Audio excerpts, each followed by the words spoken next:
Hello and welcome everyone to episode 2 of our AAPEX mini-series.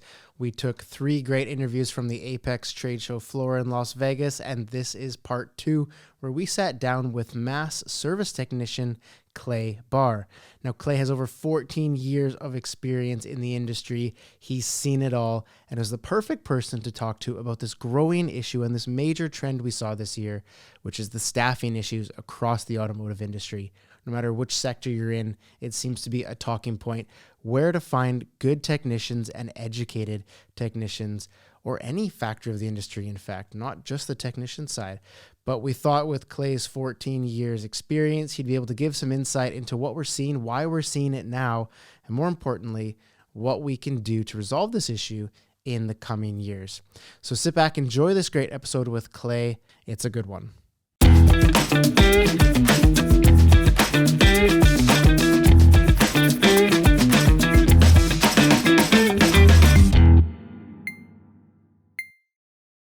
Clay, thanks so much for stopping by. It's fantastic to have you here, especially someone with so much experience as yourself. Absolutely, thank you. But you're enjoying the events here. Oh yeah, absolutely. This place is crazy. As far as going through the classes, the amount of education you can get here, seeing all the new tooling and equipment that's coming out, just trying to stay on that cutting edge of technology, and you can really see that out here. It's pretty neat. Yeah, and there's so much going on, like the variety is huge. So much, yeah, definitely. And this is just AAPEX. You get over to the SEMA side of things, and that's a whole other animal over there. Whole other deal, right? Yeah, I didn't think there was, this much stuff out here. It's pretty awesome. Yeah, and I'm interested to know, and that's kind of where I wanted to start our conversation today is, so you've been around the industry for a long time. You've seen, I'm sure, things go up and down, trends dip and trends rise. Right now, obviously, we're dealing with a lot happening at the same time. Why do you think it's so important that service companies and operators in the industry embrace these new technologies and embrace change? Man, I can make it very short and sweet on that one, but I can also elaborate on it. So, when you go back to, if you look in history at the CARB to EFI conversion, a lot of techs got left in the dust on that one.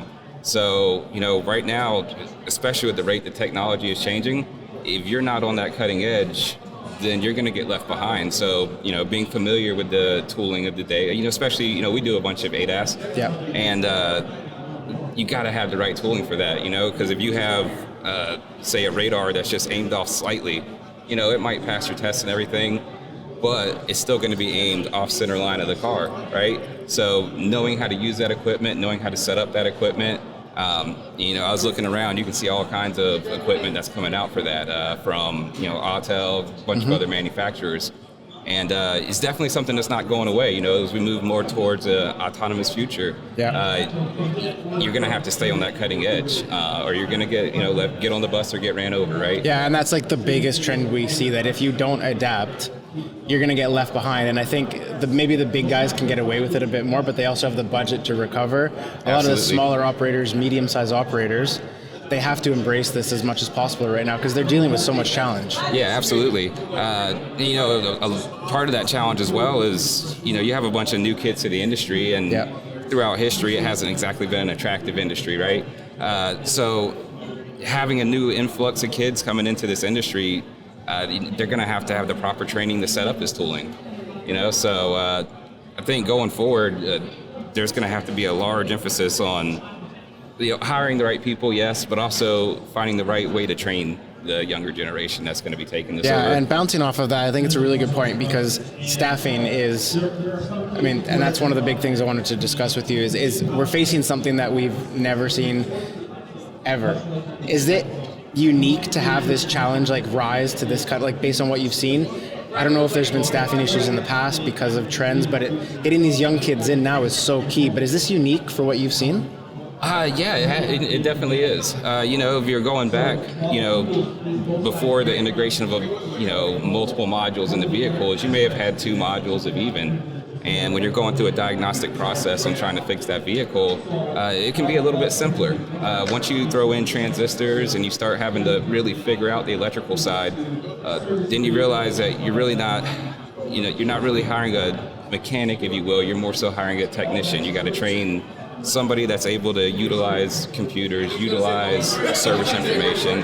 But, so going to the past, you had a larger pool of people. And I don't want to say that, it was never glorified, right, as an auto mechanic. But nowadays, there's there's a treasure trove more jobs in the computer sector. Right, so having that integration coming into the automotive industry, it takes a different type of talent, and I believe that's one reason why you're seeing such a shortage, and there definitely is right now. The dealership I previously worked at, it's hard to find somebody that can come in and, one has the training and two has the drive, and a lot of that comes to, it's not being pushed necessarily for these kids. Hey, you know what? It's actually a pretty good career, right? But that's not something that's ingrained. You want to look at your engineers. That's what, a lot of young kids aspire to be, not realizing that going into the automotive repair industry, even if you don't get into the repair side, just the engineering side of it, there's a lot of good opportunities there. Exactly. So that stigma of the mechanic, quote unquote, which isn't the correct term anymore because of the variety of positions within the definitely. role. But that stigma, do you feel like that's what's affecting kids not wanting to get into it? I do. That lack of education? So I do believe it's a little bit of that. There is that stigma that, hey, I'm a mechanic, I'm only going to make X amount of dollars, and, that's not enough to live in today's economy, right? Yeah. However, I would challenge them to go ask technicians that are in the field that are doing that, because I believe they'll find that the pay is actually very commensurate with your skill. So there's that stigma there for sure, but another side of that is it just isn't glorified, right? It doesn't look beautiful, it doesn't seem attractive, if you will.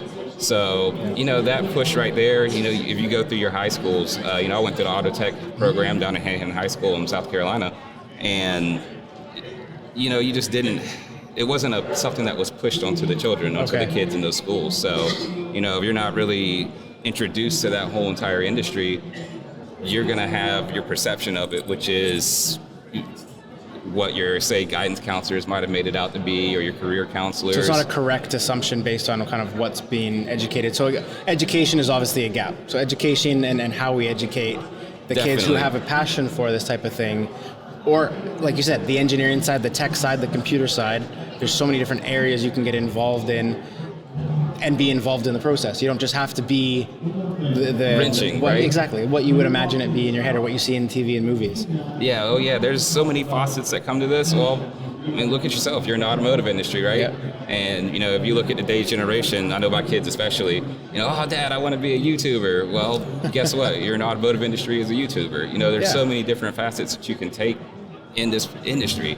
And, as far as the technician shortage goes, I think that you could definitely try and attract more people into the field by putting it out there that, hey, look what we're doing with these, look at your alignment machines, right? Yeah. There's so much technology into it, and if you find that one kid or that, that one person that's like, oh, dude, I love technology, I love being on the cutting edge of things, well, this is the perfect industry for you. And I feel like we just need to get that out there for those kids. So the technologies that's coming is going to play a key role in helping that staff shortage reduce. You know what? I would like to say yes, but at the same time, it just depends on, can we keep up with the training of that? Okay. If we can make it look more attractive, then of course you throw out a bigger cast net, you'll get more individuals. Yeah. But at the same time, you also have to make sure that training is there and that they're able to, not everybody has the mind for it, right? Yeah. Some people are great chefs, some people are great, insert occupation here. Yeah.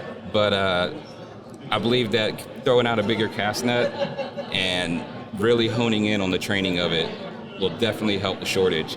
And I can, coming from the dealership side, another side is, a nasty side of the industry, as you will, is it's got to make money, right? Yeah. So, when you're at the dealerships, it's so much of a push to try and, have a record month. You'll get these new kids to the industry, and you're going to burn the baby birds out and turn them off from the industry completely. And I think that's kind of where has to ease them in. Exactly, ease them in, but at the same time, make sure you have a solid training program for easing them in and getting them up to speed quickly. And having the technology, the cool side of it, I guess, the tools they get to play with, but then keeping it simple enough that the training can be easy. So easy to use, intuitive user experience on these tools, maybe devices that they're more familiar with. Yes, definitely. Is kind of a way forward. Definitely, I think it is, and like I said, just everybody's attracted to technology. Look at your phones. Everybody wants to have the latest and greatest, and if we can attract those people into the industry that want to be on the latest and greatest of technology, and I mean, you look at your cars; they're more or less self-driving these days. Somebody's got to keep that ball rolling. Somebody's got to repair those systems when they fail, or worst case scenario, somebody gets into an accident. You got to have well-trained technicians that can identify the problems with these systems and fix these systems. And that's a training. There's a lot to learn. It's you got to start at the bottom and work your way up, Absolutely. right? It's still hard work. Yeah, looking as a mechanic, you got to be an HVAC technician. You have to, you have to know a little bit of thermodynamics. Yeah. But even that, like you say that, and I wouldn't have associated that with the role. Oh yeah, definitely. That's the education side that's lacking, the general perception. Oh yeah, and you're going to be put in situations where you have to be a welder, or you're going to be put in situations where you have to be that problem solver. Mm-hmm. For me, for instance, I was going to school for electrical engineering degree.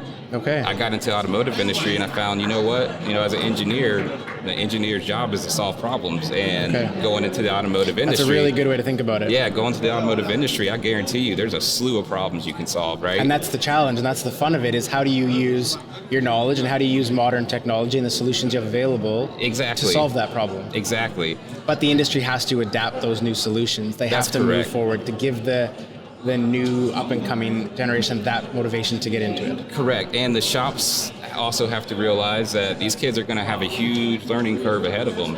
And, so shops are going to have to devise a good training program to not burn out the baby birds, because they're going to fly the coop and not look back at the automotive industry. They're going to get kind of a bad taste from it without getting to experience what it actually is. Oh, definitely. I've experienced that firsthand. Okay. We get new people in, and they may be able to kill it, but that first initial experience into the world turns them off. Everything's on fire, right? Yeah. But that's not always the case. There's definitely an overabundance of bad shops, but there's a lot of good shops out there as well.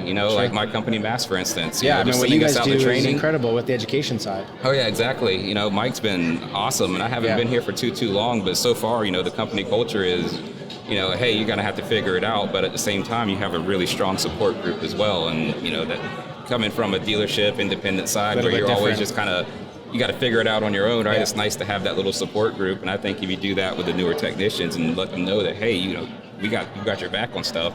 We understand you're going to mess up, and we're going to try and send you all the training we can to help give you get the up. Tools and everything to solve the problem at the most efficient way possible. Exactly, and and then when you start getting into the efficiency side of it, and that's where your money comes in, and it's a very lucrative career, and it's a great thing to know. I think, these are things that I wouldn't have pieced together, but because you have so much experience in it, it's encouraging to hear that. Definitely. Thank you so much. This is very eye-opening for myself, and hopefully those listening as well. So I appreciate your time. Keep doing what you're doing with Mass, and thank you for what you're doing.